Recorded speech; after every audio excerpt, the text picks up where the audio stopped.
No, continuando con lo programado, hoy vamos a ver lo que es la pancreatitis aguda. Vemos que clásicamente se considera a la pancreatitis aguda como un proceso inflamatorio agudo, difuso del páncreas, que puede ser producido por una activación intraparenquimatosa de las enzimas digestivas, que eso es lo más aceptado en la actualidad. Vemos que en 1992 se acordó en el Simposio Internacional de Atlanta una ampliación del concepto anterior, al considerarse a la pancreatitis aguda como una enfermedad que no solo se limita al páncreas, sino también afecta de manera variable a otros tejidos, ya sea en forma regional o en forma sistémica, cuya etiopatogenia todavía no está perfectamente establecida.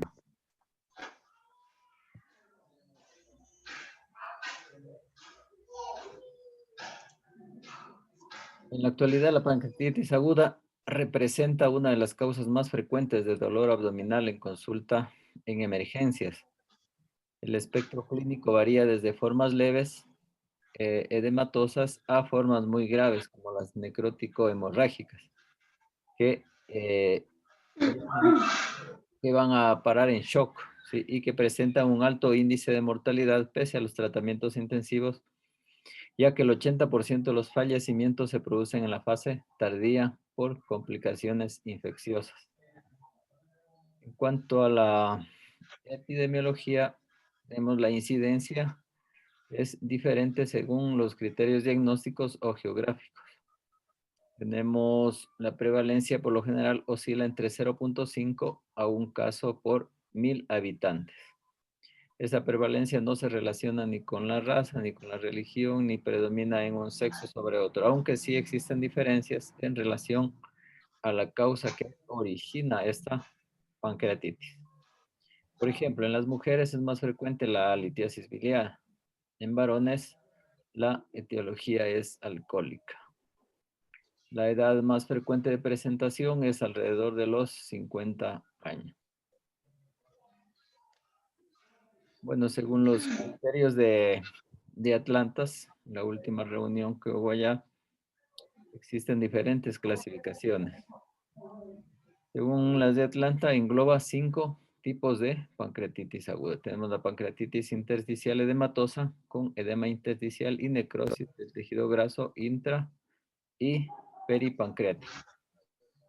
La pancreatitis necrotizante, la existencia de áreas necróticas de parénquima pancreático en forma local o difusa. Estas zonas pueden estar infectadas o no y se subdividen a su vez en 2 tipos, ¿sí? La pancreatitis necrótica estéril y la pancreatitis necrótica infectada, que representa alrededor del 30 al 70% de las pancreatitis necróticas. En tercer lugar tenemos el absceso pancreático, que consiste en una colección purulenta con o sin necrosis pancreática delimitada al área capsular de colágeno o de tejido de granulación. La otra es el pseudoquiste pancreático, que representa una colección líquida con una pared de colágeno y de tejido de granulación que lo delimita. Habitualmente no contiene ni pus ni necrosis, pero se trata de una complicación tardía. O sea, después de una pancreatitis aguda grave puede presentarse esta complicación que es el pseudoquiste.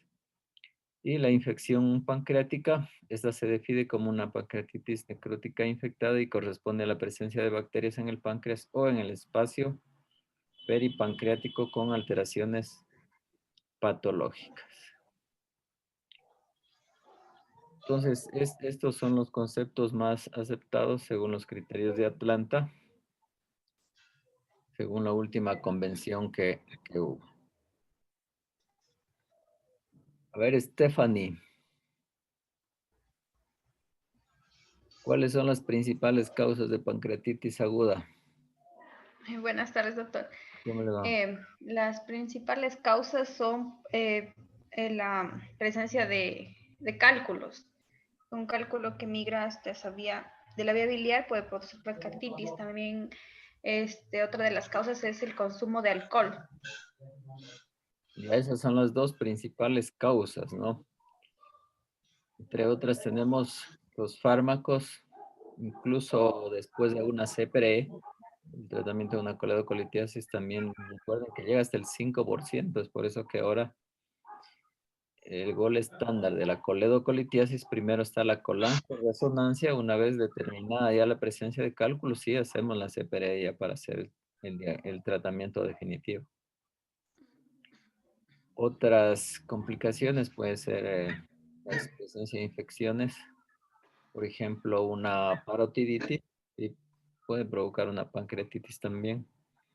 Los traumas, eh, otros problemas como úlcera péptica perforada también puede afectar el páncreas por la presencia del ácido gástrico. Hiperlipemias, el hiperparatiroidismo primario, la insuficiencia renal, el síndrome de Reye, isquemia pancreática, un divertículo duodenal también puede afectar al páncreas. ¿Sí? Bueno, vamos a dar paso a Karen para que nos dé más detalles de la pancreatitis aguda. Karen, estamos listos. Buenas tardes, doctor. Buenas tardes, compañeros. Define como un proceso inflamatorio agudo del páncreas, que es desencadenado por la activación inapropiada de las enzimas pancreáticas, con lesión tisular, respuesta inflamatoria local y compromiso variable de otros tejidos o sistemas orgánicos distantes. En cuanto a lo que es su epidemiología, se presenta en aproximadamente 10 a 46 casos en un año por 100.000 habitantes. En mujeres se encuentra asociado a patología biliar y en hombres está asociado a lo que es el alcoholismo.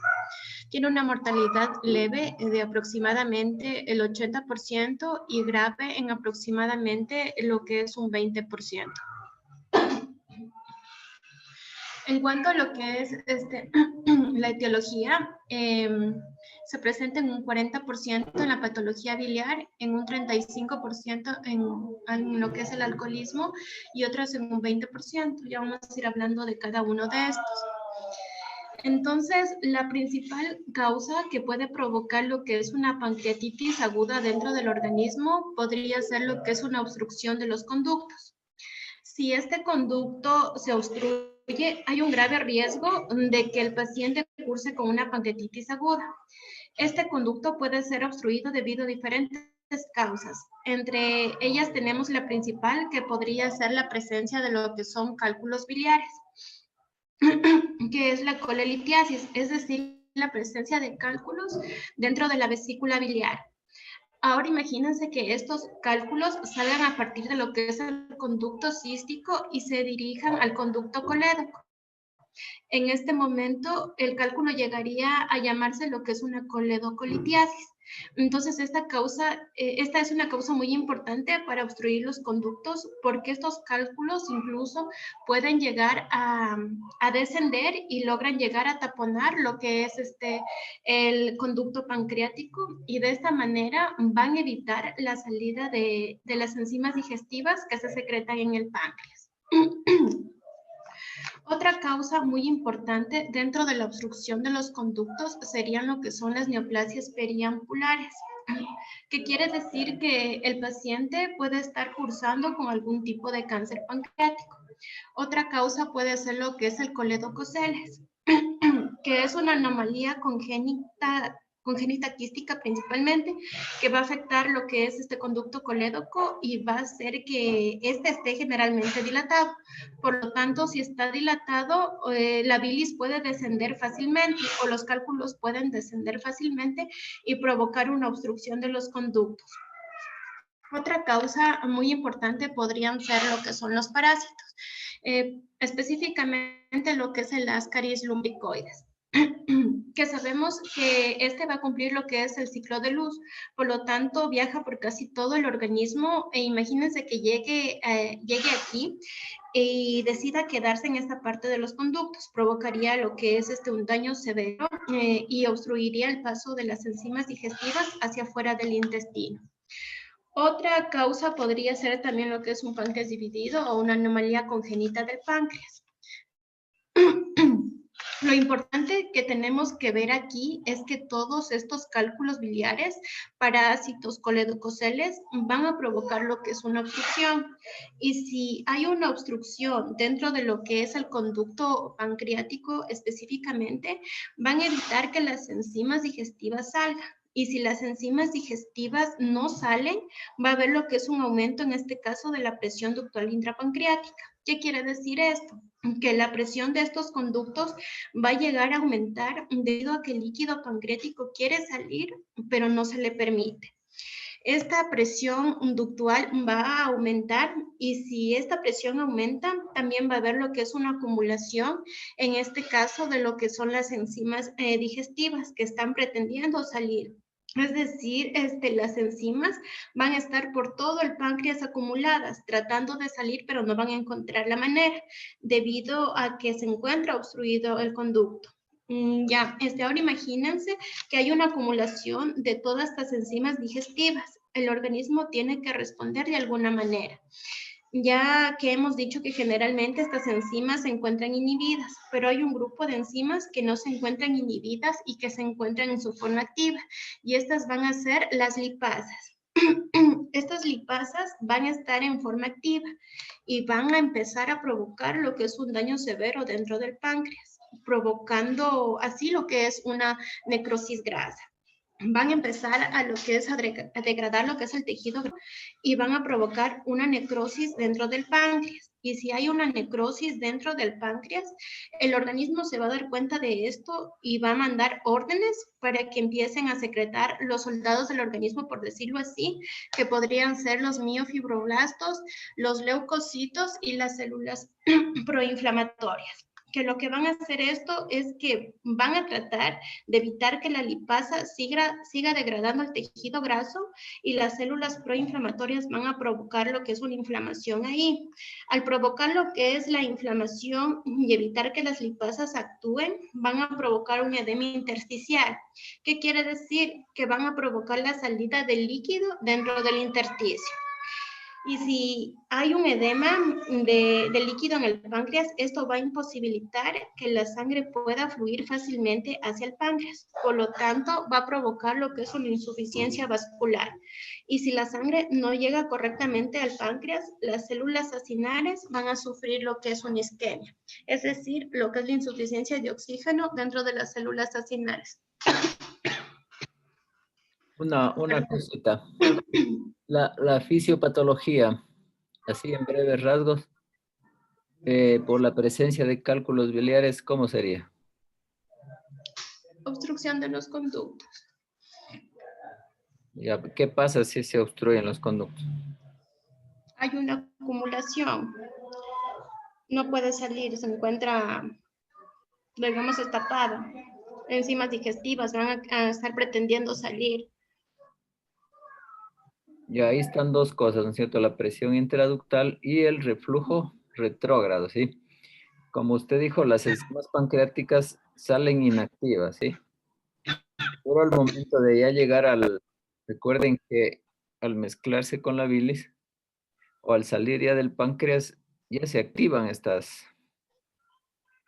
enzimas. Entonces, si tenemos una obstrucción distal, ¿no es cierto? A nivel de la ampolla de Water, esta obstrucción hace que haya un reflujo, ¿no es cierto? Hay aumento de la presión intraluminal, hay reflujo de este líquido, de estas enzimas ya activadas y por lo tanto la autólisis del páncreas, ¿sí? Entonces, esa sería la fisiopatología, así en breves rasgos. Continúe. En cuanto a la lesión de las células acinares, que es otra causa, como sabemos, las células acinares son las que se van a encargar de secretar, en este caso, las enzimas digestivas.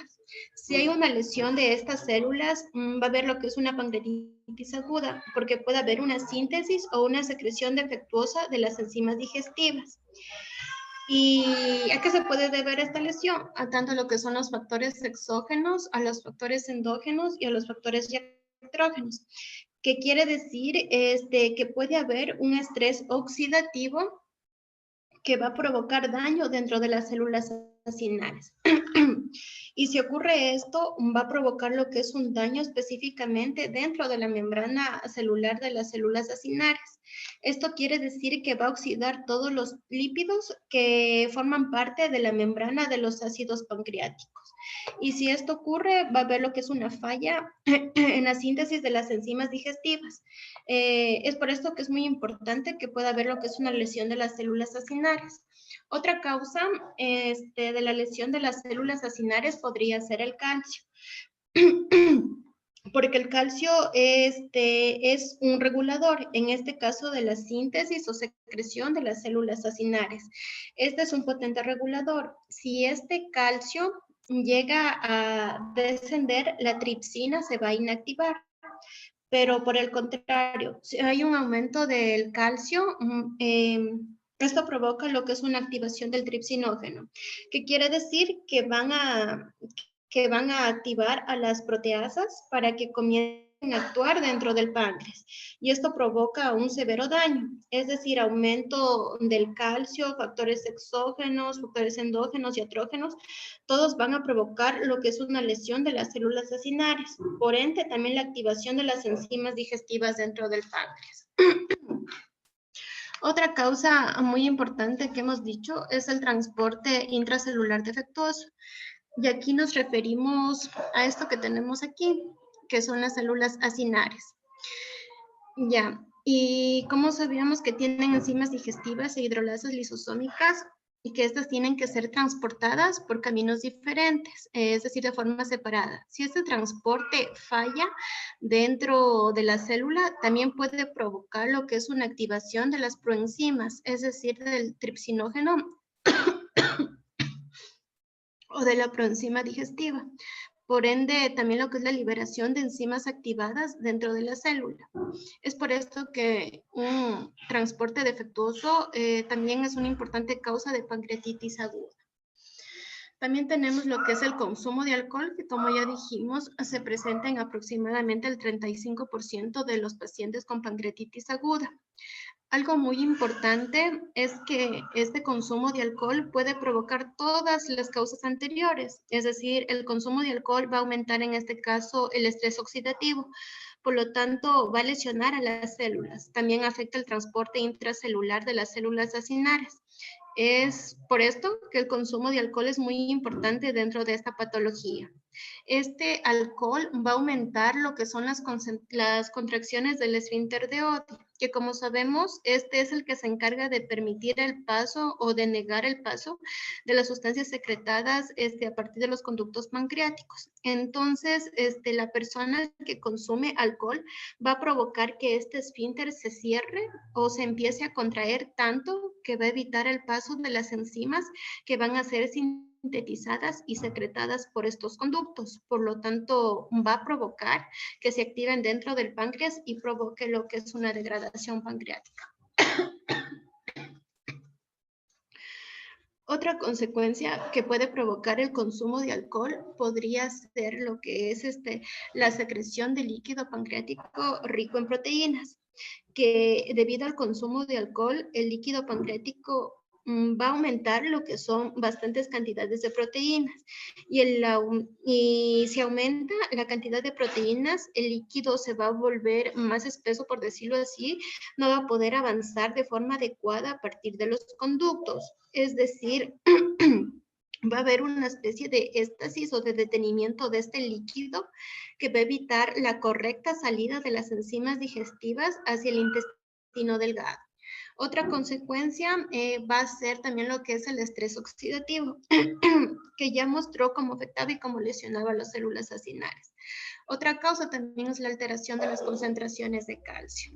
Dentro de otras causas también tenemos los trastornos metabólicos, los medicamentos, en donde se ha descubierto que hasta la fecha más de aproximadamente 85 fármacos se encuentran involucrados en la fisiopatología y patogenia de la pancreatitis aguda. Entre estos, los más conocidos son la furosemida y la azathioprina. Y lesiones traumáticas, entre estas tenemos que puede haber lo que es un traumatismo abdominal, específicamente en la región donde se localiza el páncreas. Otra causa podrían ser las lesiones diastrógenas durante la cirugía o también cuando se realiza una CPRE. En cuanto a lo que es la clasificación, esta puede ser, según sus fases, temprana o tardía. Temprana cuando es menor a 2 semanas y tardía cuando es mayor a 2 semanas. Según su intensidad puede ser leve, moderadamente grave o grave. Ya vamos a ver más adelante esto. Y según la imagen podemos dividirla en una intersticial y necrotizante. Entonces, en cuanto a lo que son sus grados de severidad de la pancreatitis aguda, como dijimos, puede ser leve, que es cuando no hay falla de órganos, no hay complicaciones sistémicas o locales, moderadamente severa, si presenta falla de órganos que se resuelve en menos de 48 horas y presenta también complicaciones locales o sistémicas, y una severa cuando presenta falla de órganos persistentes, que puede ser falla de un órgano o falla multiorgánica. Ya, en cuanto a lo que es su diagnóstico, basándonos en los criterios de Atlanta, se debe cumplir con 2 de los siguientes 3 criterios, que sería el dolor abdominal característico, elevación de amilasa o lipasa al menos 3 veces por arriba del valor normal, y los hallazgos característicos en tomografía contrastada. Vamos a ir viendo cada uno de estos.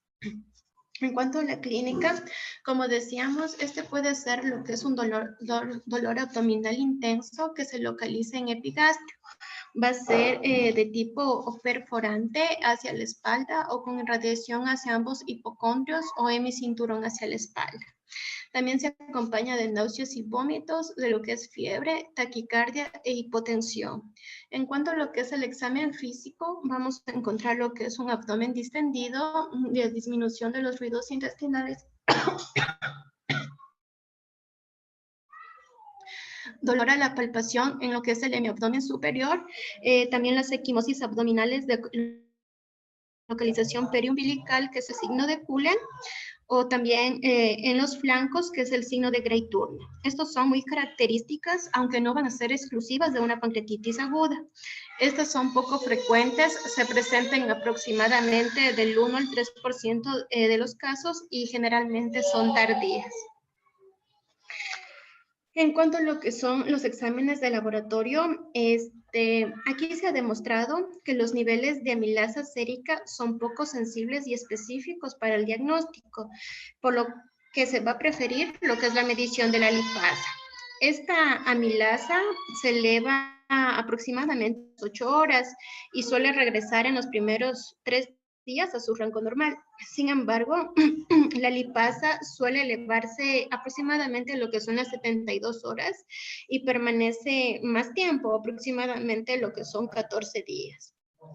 Se ha observado que en casos de pancreatitis aguda alcohólica o por una hipertrigliceridemia, la amilasa puede ser normal, también en diabéticos, por lo que los diabéticos parecen tener lo que son niveles de lipasa más elevados que la población normal, por lo que en estos tipos de pacientes el nivel de corte recomendado deben ser mayor de 3 a 5 veces el valor normal.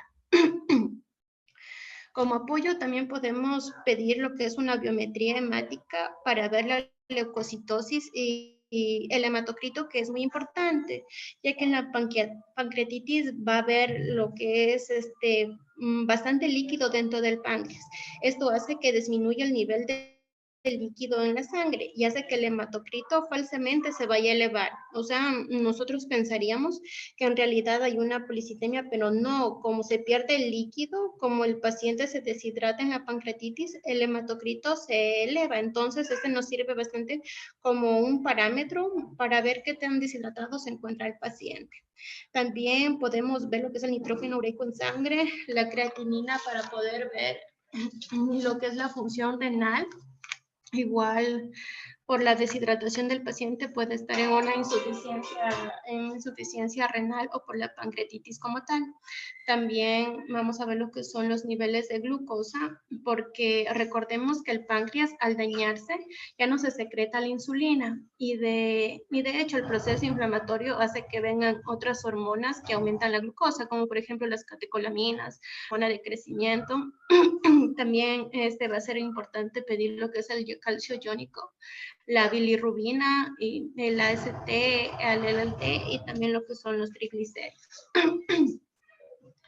En cuanto a lo que son los estudios de imagen, en los pacientes que no se eleve lo que es la lipasa o la amilasa 3 veces por arriba de lo normal, se justifica realizar lo que son los estudios de imagen como la TAC para confirmar el diagnóstico. Esta tiene una sensibilidad y una especificidad del 90% para el diagnóstico de pancreatitis aguda. Sin embargo, se debe de evitar lo que es el uso rutinario, ya que en la mayoría de los casos no va a aportar lo que es una información de utilidad en los primeros 4 a 5 días. Esto se debe a que en las fases iniciales de la pancreatitis aguda, el riego sanguíneo al páncreas es irregular, por lo que no se puede definir con certeza si existe o no lo que es una necrosis pancreática. También suelen no haber complicaciones locales al inicio, y los hallazgos en esta etapa no van a modificar el tratamiento. Por lo tanto, se va a justificar la TAC en los siguientes casos. Cuando es antes de las 72 horas, solo si existe duda del diagnóstico, y después de los 4 a 5 días, los pacientes que no mejoran con el tratamiento médico y también que sospechamos que hayan desarrollado lo que son complicaciones locales. A ver, un ratito ahí. Darwin. Diga. Darwin, Dígame. ¿qué opinas sobre los valores de la amilasa en el resultado de los exámenes de laboratorio? Para hacer el diagnóstico de pancreatitis aguda. Amilasa en pancreatitis. Claro. Bueno, los niveles deben estar, en este caso, aumentados, porque nos mencionaba que en la pancreatitis, bueno, la amilasa y lipasa van a estar siempre aumentados, debido, ya sea por causa de alcohólica, inflamatoria o por cólicos biliares. También va a tener en cuenta el taponamiento del conducto. ¿Ya cuánto deben elevarse las amilasas para decir es pancreatitis aguda? ¿Cuánto deben elevarse? Ahí sí no sé. ¿Hasta 3 veces más? Hasta 5 veces más, ¿sí? Por ejemplo, es que causas de hiperamilasemia hay hartísimas. Abdominales, por ejemplo, está ya la pancreatitis aguda, ¿cierto? El pseudoquiste, en hepatitis, en perforación de víscera hueca. Una apendicitis también puede dar hiperamilasemias leves, ¿no? 1 o 2 veces por arriba de lo normal. Pero si está 5 veces por arriba de lo normal, ahí sí ya podemos decir es una pancreatitis aguda. Por ejemplo, la obstrucción intestinal también da hiperamilasemia, la isquemia mesentérica, patología ginecológica, las neoplasias. Otras, por ejemplo, una parotiditis, ¿sí? También da hiperamilasemia. La cetoacidosis diabética, una insuficiencia renal, personas con quemaduras más del 20-30%, incluso un infarto de miocardio también da. ¿Sí? Entonces, la diferencia es decir, 5 veces por arriba de lo normal, tanto la amilasa, la lipasa sí puede ser 3 veces por arriba de lo normal para dar un diagnóstico, ¿sí? Por lo general, los valores de la amilasa en sangre se elevan en las primeras 12 horas y tienden ya a normalizarse de los 2 al tercer día, ¿sí? Aunque pueden no elevarse en una pancreatitis aguda por causas como las hiperlipemias. La medición de la lipasa plasmática tiene la misma sensibilidad que en la amilasa, pero es más específica. Como ya dijimos, esta debe elevarse ya a partir del segundo o tercer día, ¿sí? Porque la amilasa se eleva primero y la lipasa va después, ¿sí? Entonces, todo esto hay que tomar en cuenta. A ver, en cuanto a los criterios de Baltasar ahora en la tomografía, ¿qué opina Stephanie?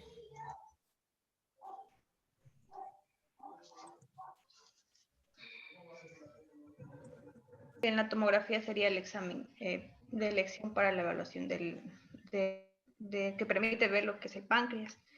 Ahí se va a ver lo que si es que está aumentado de tamaño, si hay inflamación, colección o líquida peripancreática. Ya.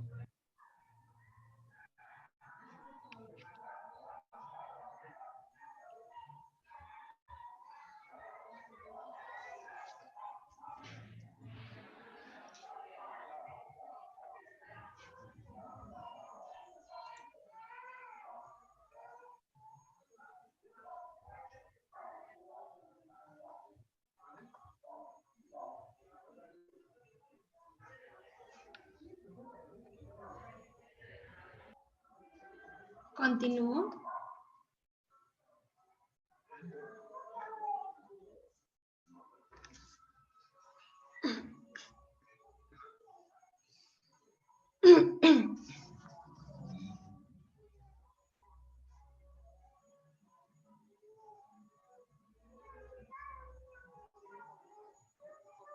A lo que es la pancreatitis de una intersticial de una necrotizante. Bueno, vamos a ir viendo más adelante.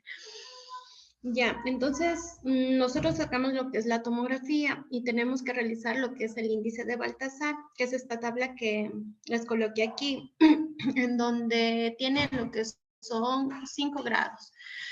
El grado A, que sería lo que es un páncreas normal. B, que sería un aumento del tamaño pancreático focal o difuso. C, una inflamación peripancreática. D, una colección líquida única mal definida. Y E, 2 o más colecciones líquidas o presencia de gas o adyacentes al páncreas. Entonces colocamos un puntaje. También tenemos que tomar en cuenta el porcentaje de necrosis y el puntaje va a ir de 0, 2, 4 y 6. Entonces, si tenemos de 0 a 3 será bajo, de 4 a 6 medio y de 7 a 10 es alto. Aquí les coloqué unos ejemplos. En la primera imagen tenemos un Baltasar A, es decir, un páncreas que se encuentra normal, que vemos que está contrastada la aorta, aquí vemos saliendo lo que es la mesentérica superior, vemos que la irrigación y tamaño del páncreas van a ser normales. Aquí tenemos un Baltasar B, aquí ya observamos lo que es un agrandamiento del páncreas, pero no se observan colecciones. Aquí un Baltasar C, donde ya se puede observar lo que es un páncreas inflamado. El tejido peripancreático también ya se encuentra inflamado. Un Baltasar D, donde ya se observa lo que es una colección líquida en la cabeza del páncreas. Y un Baltasar E, en donde ya vemos aire, que sería ya lo más grave de la pancreatitis. En cuanto a los exámenes de imagen, se podría realizar lo que es una radiografía de abdomen, pero tiene lo que es un rol limitado. El proceso inflamatorio puede afectar lo que son estructuras peripancreáticas, pudiéndose observar lo que es el hilio paralítico. Regional se puede observar también las calcificaciones peripancreáticas, pero nada de esto va a ser específico. También una ecografía de abdomen para ver si hay líquido libre, inflamación del páncreas, aunque igual este estudio es poco útil para poder confirmar lo que es el diagnóstico de pancreatitis. Y en los lugares en los que se dispone de resonancia magnética se puede utilizar debido a que tiene una utilidad similar al ATAC para el diagnóstico. Una de las ventajas de la resonancia magnética es la posibilidad de hacer reconstrucciones de la vía biliar y también se podría documentar la presencia de coledocolitiasis.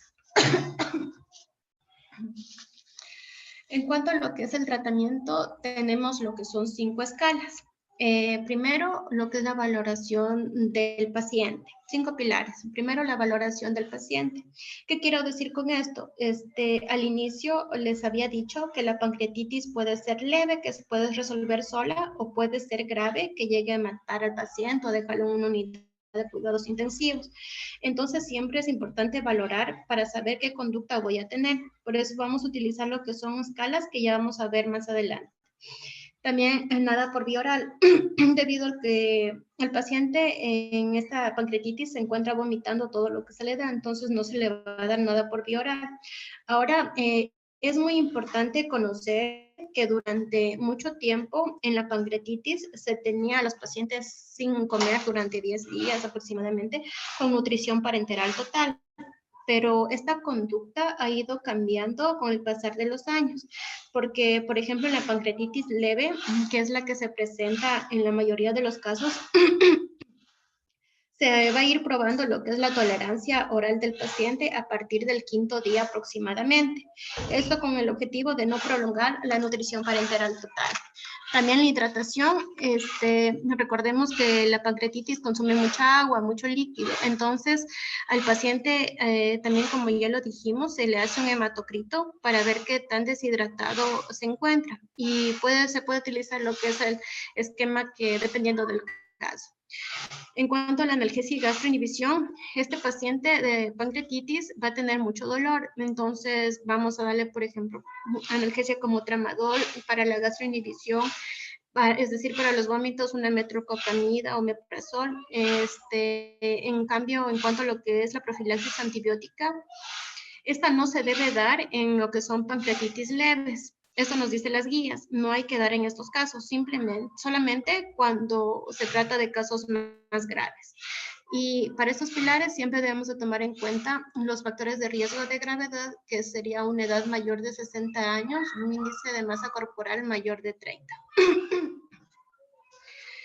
Ya, clásicamente la pancreatitis siempre ha tenido lo que son los criterios de Ranson, que son estos de aquí, que se hacen al ingreso del paciente y en las primeras 48 horas, pero cada vez se los va utilizando menos, debido a que son muchos, muy difíciles de memorizar y no serían muy prácticos.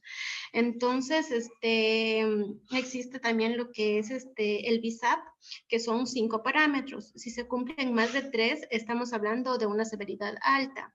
Estos son más fáciles de recordar y se están utilizando mucho más. La B, que sería el PUM, que es mayor a 25 miligramos sobre decilitro, y que se refiere al deterioro del estado mental, que sería un Glasgow menor a 15. S, que sería el CIRS, que está definido como 2 o más de los siguientes, que sería la temperatura menor a 36 grados o mayor a 38 grados, una frecuencia respiratoria mayor a 20 respiraciones por minuto, o una presión parcial de dióxido de carbono menor a 32 milímetros de mercurio, una frecuencia cardíaca mayor a 90 latidos por minuto, unos leucocitos menor a 4.000 o mayor a 12.000 células por milímetro cúbico o abastonados mayor al 10%, A, que es age, que sería edad mayor a 60 años, y la P de fusión pleural. También tenemos lo que es el Apache 2, que son más precisos. Estos piden más criterios de laboratorio principalmente, pero no se lo utiliza en la emergencia. Esto más se lo va a reservar para los médicos en la terapia intensiva. También tenemos los criterios de Marshall. Estos se utilizan más para ver lo que es el daño multiorgánico. Entonces, aquí vamos a ver los parámetros respiratorio, renal y cardiovascular.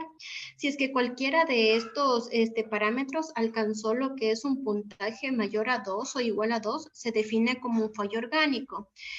Y recordemos en la clasificación, si es que tienes un fallo orgánico, lo puedes clasificar. Si es menos de 48 horas, sería una pancreatitis moderadamente grave.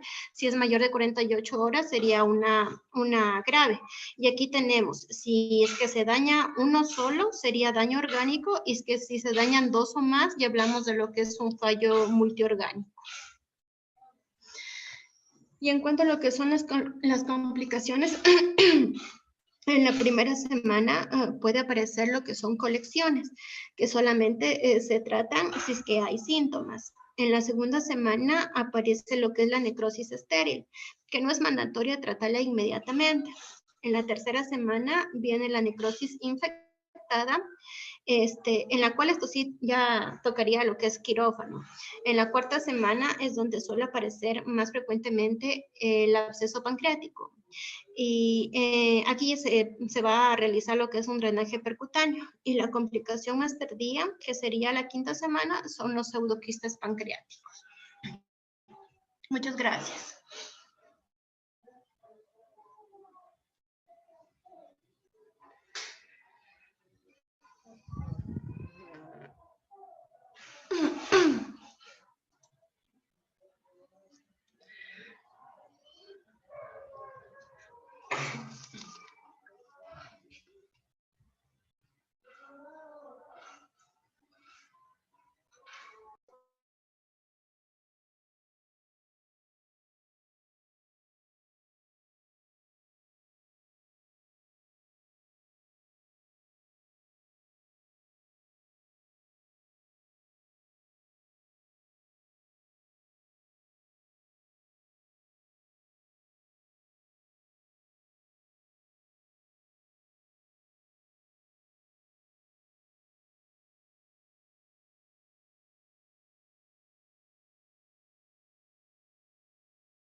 Nos va a quedar bien, ¿sí? Bueno, No sé si quieren está muy bien añadir algo más. la exposición. Lo que estábamos acá con... Doctor Oscar, no sé por qué es difícil encender la cámara. Bueno, he estudiado, creo que nosotros, por ser una ciudad muy culta, como les había dicho. Bueno, está muy bien la respeto. exposición. Yo, por ejemplo, a mis estudiantes de titulación, Estamos acá con la cámara, el otro... Estamos con el otro... con otra presentación. Bueno, las indicaciones generales del tratamiento quirúrgico, que es lo más importante acá, son la duda diagnóstica con otra causa de abdomen agudo que sea corregible quirúrgicamente, en las pancreatitis aguda de origen biliar, con deterioro general del paciente se puede someter a una cirugía, o en presencia de sepsis de procedencia biliar. Las complicaciones locales no susceptibles de tratamiento percutáneo como abscesos o pseudoquistes también está indicada el tratamiento quirúrgico. Las técnicas quirúrgicas oscilan entre las colecistectomías laparoscópicas con CPR previa, laparotomías o con sistema de lavado y las esfacialectomías de repetición en casos más graves. ¿Sí? Entonces con esto terminamos y a las 8 nos vemos nuevamente. Hasta mañana. Hasta las 8, perdón.